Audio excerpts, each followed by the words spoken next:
अस्सलाम वालेकुम नाज़रीन, मैं हूं फयाज़ नैच और आप देख रहे हैं मेरा यूट्यूब चैनल KDP न्यूज़। नाज़रीन, आखिरकार पाकिस्तान के अंदर हुकूमत साजी के हवाले से दो पार्टियों यानी पाकिस्तान पीपल्स पार्टी और पाकिस्तान मुस्लिम लीग नवाज़ के दरमियान मामला तय पा गए और आपने सुना कि दोनों पार्टियों की क़यादत ने जो मुश्तरका प्रेस कॉन्फ्रेंस की, उसके अंदर पाकिस्तान पीपल्स पार्टी के चेयरमैन बिलावल भुट्टो ज़रदारी साहब ने ऐलान किया। अब पाकिस्तान पीपल्स पार्टी और मुस्लिम लीग नवाज के मेंबर्स पूरे हो चुके हैं।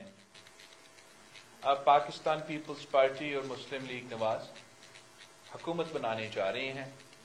अब उम्मीद है कि इंशाअल्लाह ताला जल्द अज जल्द शहबाज शरीफ साहब एक बार फिर मुल्क का वज़ीर आज़म बनेगा और इंशाअल्लाह ताला प्रेसिडेंसी के लिए, प्रेसिडेंट ऑफ पाकिस्तान के लिए हमारा जॉइंट उम्मीदवार सदर ज़रदारी होगा। जी नाज़रीन, बिलावल भुट्टो ज़रदारी साहब को आप पहले भी सुन चुके होंगे और फिर हमने आपको एक मरतबा फिर आपके लिए दोहरा दिया उसके अल्फाज और आपने सुने। अब जब ये हुकूमत साजी पे इत्तफाक हो गया है इन दोनों जमातों के दरमियान, तो अब ये मसला है कि अब जो हुकूमत बनने वाली है उसके लिए चैलेंजेस क्या हैं।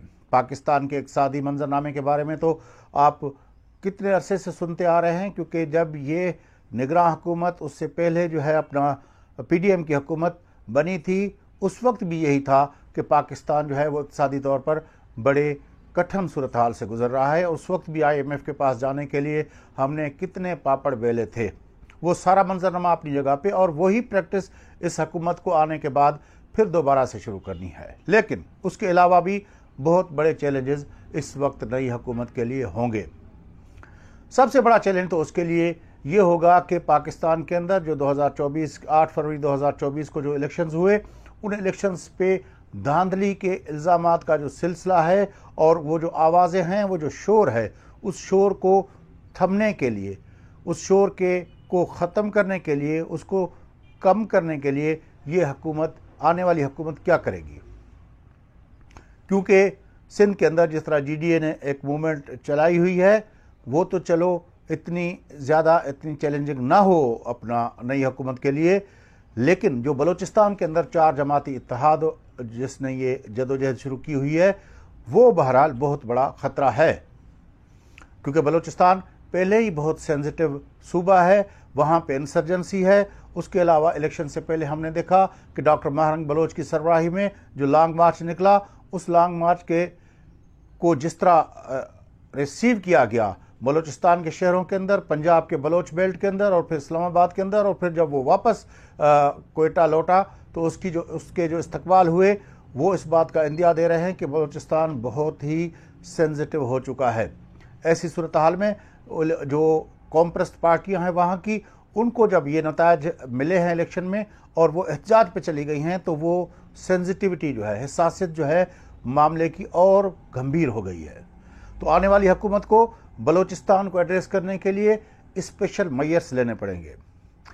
इस सिलसिले में अच्छी बात यह है कि आसिफ अली जरदारी साहब जब 2008 के अंदर प्रेसिडेंट बने थे, तो उसने उस वक्त भी आगाज़ हुकूक बलूचिस्तान का ऐलान किया था और उस पर काम किया था और बलूचिस्तान से माफ़ी भी मांगी थी। तो एक मरतबा फिर वही सूरत हाल होगी। 2008 के अंदर भी बलूचिस्तान के अंदर जो हुकूमत थी वो पाकिस्तान पीपल्स पार्टी की हुकूमत थी। इस मरतबा भी पीपल्स पार्टी हुकूमत बनाने जा रही है, लेकिन उस वक्त इतना शोर नहीं था, उतना गुस्सा नहीं था। महमूद खान अचकज़ई की पश्तूनख्वा मिली अवामी पार्टी, अख्तर मेंगल साहब की Balochistan national party, doctor Abdul मालिक बलोच साहब की नेशनल पार्टी और अब्दुल खालिक हज़ारा साहब की हज़ारा डेमोक्रेटिक पार्टी, ये चारों जमातों के अंदर इतना गुस्सा, इतना शदीद अपना वो नहीं था, रद्द-ए-अमल नहीं था। उसके बाद इस हुकूमत के लिए दूसरा जो चैलेंज होगा वो होगा खैबर पख्तूनख्वा के हवाले से, क्योंकि खैबर पख्तूनख्वा के अंदर PTI की हुकूमत होगी और वफाक के अंदर PMLN और पीपल्स पार्टी हुकूमत बनाएंगे। तो वफाकी हुकूमत और KPK की सूबाई हुकूमत के दरमियान ताल्लुकात कैसे होंगे, वो एक बड़ा मसला होगा। क्योंकि अली अमीन गंडापुर साहब जो हैं वो किसी भी तरह पे एक संजीदा सियासतदान नहीं हैं। वो तो गंडासे की सियासत करते हैं, वो तो अपना एग्रेसिव किस्म की बात करते हैं, और उसका रवैया जो है और उसकी ज़बान जो है वो भी किसी तरह एक सीजनड और मैच्योर पॉलिटिशियन वाली नहीं है। और फिर ज़ाहिर है तहरीक इंसाफ के सरबराह बानी जो है वो भी इस सारे मामले में क्या किरदार अदा करेंगे वो बहुत अहम है, क्योंकि अगर पख्तूनख्वा की हुकूमत और वफाकी हुकूमत के दरमियान मामला ठीक नहीं चले तो PTI जो रद्द-ए-अमल देगी, अगर वो एजिटेशन पे जाती है तो वो एजिटेशन सिर्फ खैबर पख्तूनख्वा में नहीं होगी, वो पूरे पंजाब के अंदर बहुत शदीद रद्द-ए-अमल दे सकती है और कराची समेत बाकी इलाकों के अंदर भी रद्द-ए-अमल आ सकता है। तो सियासी इस्तेकाम एक बहुत बड़ा चैलेंज होगा, वो बलूचिस्तान की सूरत में हो या खैबर पख्तूनख्वा की सूरत में हो।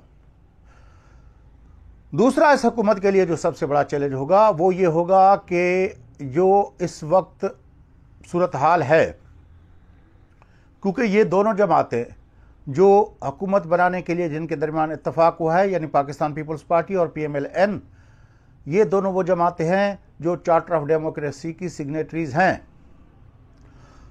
लेकिन जब वो सिग्नेचर कर रहे थे तो उस वक्त शहीद मोहतरमा बेनज़ीर भुट्टो साहबा जिंदा थी, और उस वक्त मियां नवाज शरीफ साहब जो थे वो फ्रंट सीट पे थे PMLN की, और वो मुशर्रफ का दौर था। जनरल मुशर्रफ के दौर में COD पे साइन करने के बाद ये हादसा हुआ 27 दिसंबर 2007 को, और शहीद मोहतरमा बेनज़ीर भुट्टो इस दुनिया में न रहीं, उनको शहीद कर दिया गया। उसके बाद जो सूरत हाल है वो काफ़ी तेज़ी से तब्दील हुई है, और उसमें सबसे बड़ी तब्दीली जो आई वो ये आई कि पाकिस्तान के सियासी निज़ाम को कमज़ोर जमहूरियत के बजाय एक हाइब्रिड निज़ाम कहा गया। और अब तो जो निज़ाम है जिसमें स्पेशल इन्वेस्टमेंट फैसिलिटेशन काउंसिल बनी हुई है, उसको हाइब्रिड प्लस का निज़ाम का दर्जा दिया जा रहा है। तो ऐसी सूरत हाल में चार्टर ऑफ डेमोक्रेसी की जो रूह है, जो उसका एसेंस है, उसके मुताबिक पार्लियामानी डेमोक्रेसी, पार्लियामेंट और पार्लियामानी इदारों का इस्तेहकाम, उनकी तक़वियत, वो दोनों पार्टियां किस तरह अश्योर करेंगी, क्योंकि इस वक्त तो मईशत से लेकर फॉरेन पॉलिसी से लेकर सारे मामला वो स्पेशल इन्वेस्टमेंट फैसिलिटेशन काउंसिल के तहत पाकिस्तान के सिपह सालार की मर्जी से हो रहे हैं। तो ऐसी सूरत हाल में आने वाली हुकूमत किस तरह अश्योर करेगी कि पाकिस्तान के अंदर एक पार्लियामानी जमहूरी निज़ाम है। उसके अलावा जो इस हुकूमत के लिए बड़ा चैलेंज होगा वो ये होगा कि निगरान हुकूमत ने जो फैसले किए हैं, जिसके तहत स्टील मिल की हज़ारों एकड़ों पर मुश्तमिल ज़मीन जो है वो वफाक के हवाले की गई है। उसके अलावा निगरान हुकूमत ने कई ऐसे फैसले किए हैं जिनकी वजह से पाकिस्तान के अंदर जमहूरी इदारों की इस्तेहकाम का मामला, उनकी बालादस्ती का मामला जो है उसके सामने कई सवालिया निशान खड़े हो गए हैं। तो आने वाली हुकूमत के लिए सियासी इस्तेहकाम, उसके अलावा पार्लियामानी डेमोक्रेसी का इस्तेहकाम, उसके बाद मुल्क के इक्तिसादी मंजरनामे के हवाले से जो चैलेंजेस दरपेश हैं उनको एड्रेस करना पड़ेगा।